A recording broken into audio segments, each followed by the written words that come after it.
Hi guys, this is Steven. Welcome back. Today we're going to talk about the art of impossible. We've all heard people say things like nothing is impossible, be creative, or tap into your curiosity. And sure, we are also told to get into a flow state. But here's the thing, no one really tells us how to do these things, right? We get all these motivational slogans, but what if there was a clear, science backed way to actually make it happen? That's where the book I'm sharing with you today, The Art of Impossible. It's not just about hype or vague advice, it's about providing a practical, step by step system based on real science to help us turn the impossible into the possible. And please stick around until the end because I've also put together a Google Doc that you can download for free. It's got some key questions that will help guide you in taking action on what we are talking about today. So you can start making the impossible possible in your own life. I hope it helps you out. So the whole book actually revolves around this one simple formula. How do you turn the impossible into possible?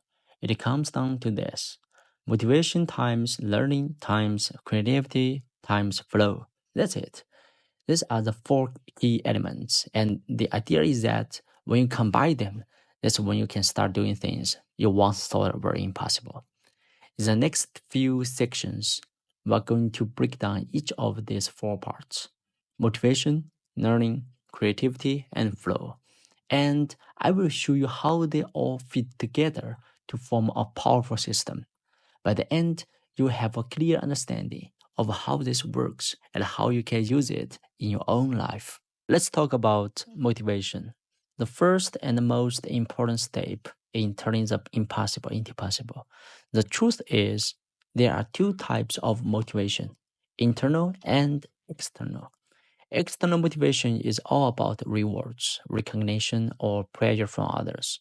But that kind of motivation does not last long.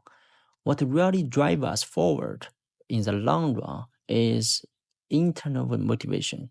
And internal motivation is powered by things like curiosity, passion, and a sense of purpose. So, how do you find your passion? It starts with curiosity. What sparks your interest? What are you willing to dive deep into? The more you follow your curiosity, the more likely you are to find something that lights a fire in you. That's your passion. Now, once you find that passion, the next step is to set some meaningful goals.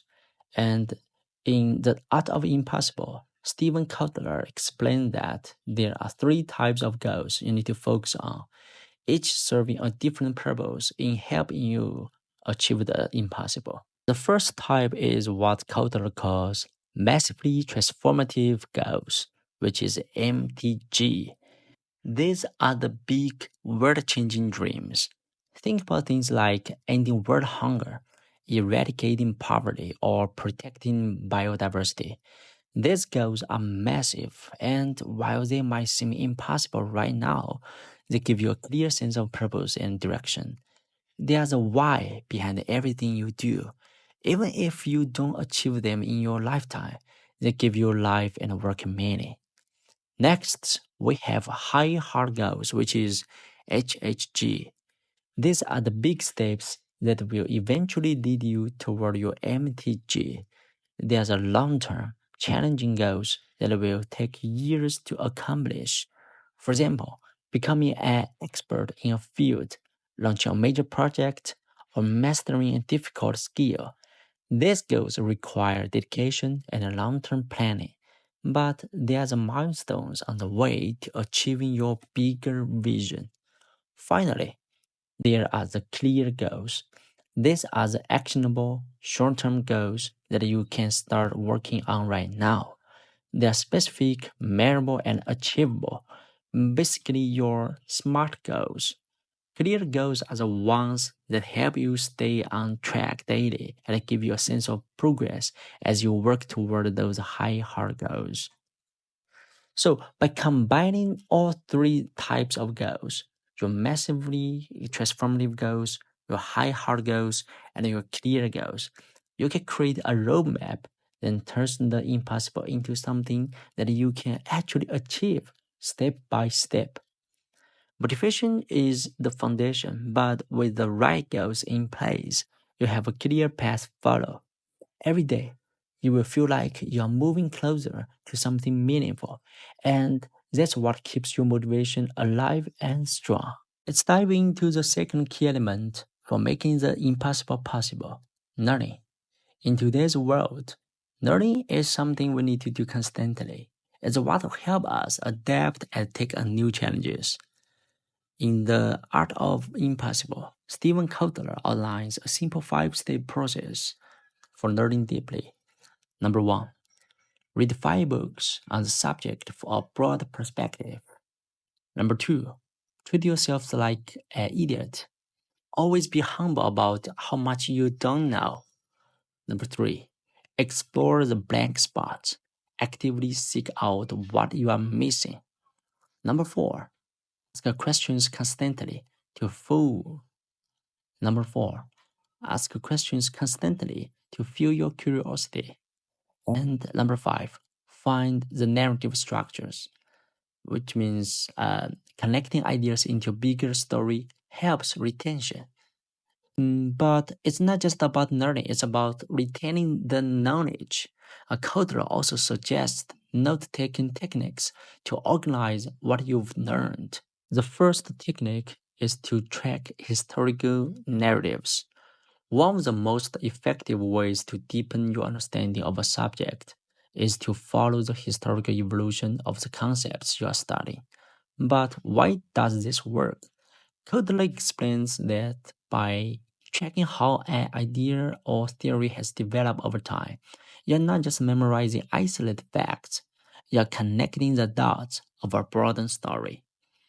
Understanding the historical context gives you insight into why certain ideas emerged, how they were challenged, and how they evolved into what we know today. This approach turns learning into something more meaningful because you're seeing the bigger picture rather than just absorbing disjointed pieces of information. By creating a narrative, you are essentially weaving together the past, present, and future of a concept, which makes it easier to remember, just like stories are easier to record than random facts. Historical narratives provide a mental framework that helps you organize and retain information more effectively. The second note-taking strategy Kotler highlights is focusing on key terms.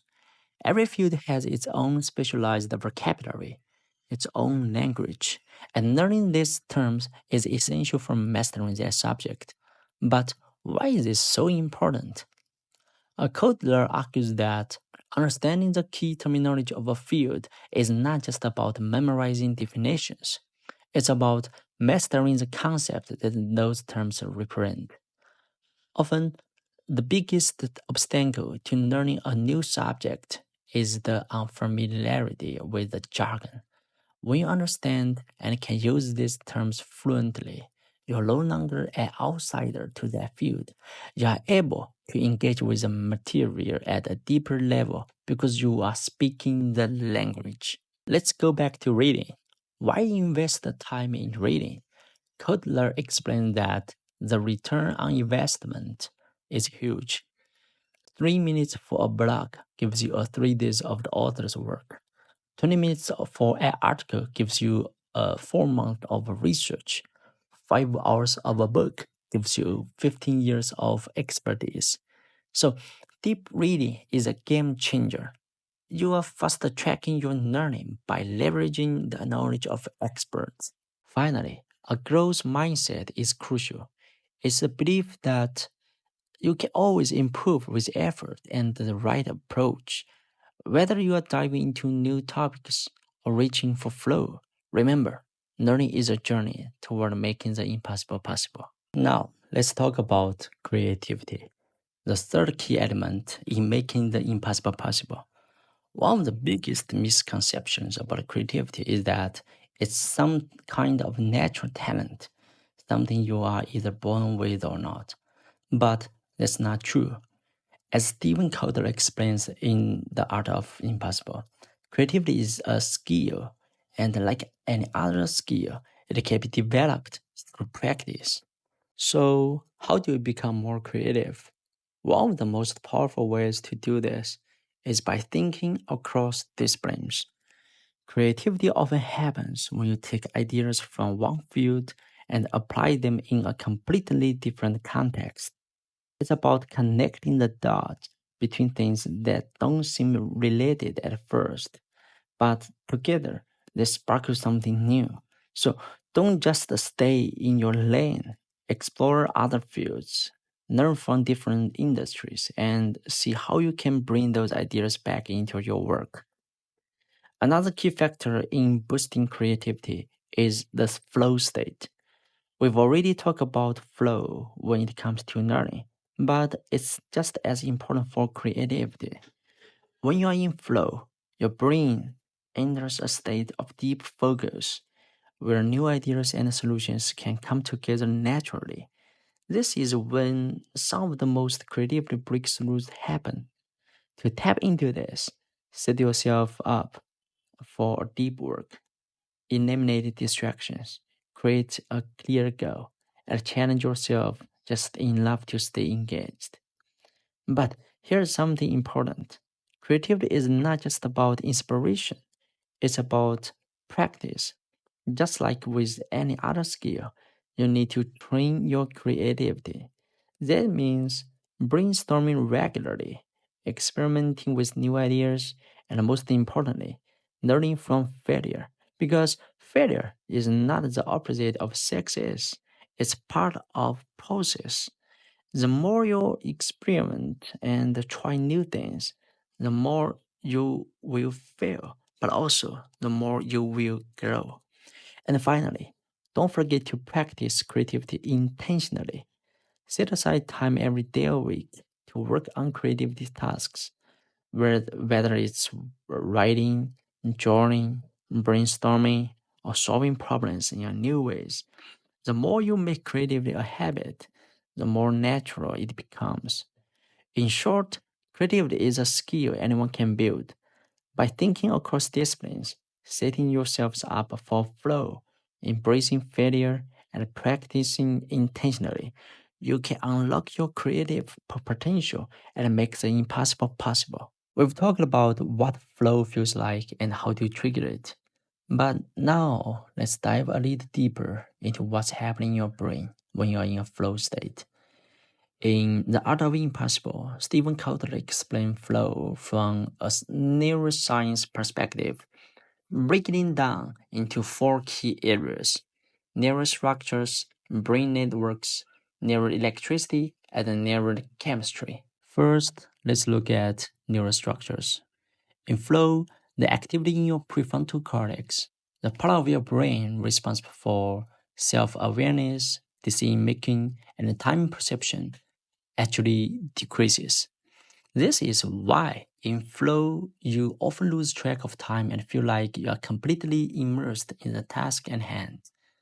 Your brain is effectively shutting down the part that makes you overthink and worry about failure, allowing you to focus entirely on what you are doing. Next, we have the brain networks involved in flow. When you are in a flow state, the task positive network in your brain, responsible for focus and task completion, becomes highly active, while the default mode network, which handles self reflection and daydreaming, quietly shuts down. This switch is what allows you to focus so intensely on the task at hand without distractions. Now, let's talk about neural electricity activity. When you're in a flow, your brain's electricity activity shifts from high frequency beta waves, which are associated with stress and active thinking, to lower frequency alpha waves and even theta waves. These waves are more commonly seen in states of deep relaxation or meditation, and they help create the perfect conditions for creativity and problem solving. Finally, there's neurochemistry. Flow is accompanied by a cocktail of neurochemicals that enhance your focus, mood, and learning capacity. Dopamine and norepinephrine keeps you motivated and alert, while dopamine and serotonin helps you feel good, reducing stress and increasing enjoyment. There's also anandamide, which promotes lateral thinking and creativity, helping you connect ideas in new ways. So, what does this mean for you? Understanding how your brain works in flow can help you set up the right conditions to trigger it more often. You can create challenges that just tough enough to engage you while minimizing distractions to keep your brain's task positive network active. You're not just chasing a feeling, you're tapping into the best version of your brain's potential. Flow is not just about performing at your best in the moment. It's about using your brain's natural systems to learn faster, be more creative, and feel happier. When you regularly enter flow, you're not just only getting more done, you're also training your brain to survive. We've covered a lot today, but here's the truth. None of this matters unless you take action. The ideas in the art of impossible are powerful, but only if you put them to use. You have the tools now to turn what once seemed impossible into reality. So, what's the next step for you? I've created a Google Doc with practical questions and tips to help you start. Download it, take a few minutes to reflect, and then begin. Remember, it's not just about understanding, it's about doing. See you in the next video. Bye bye.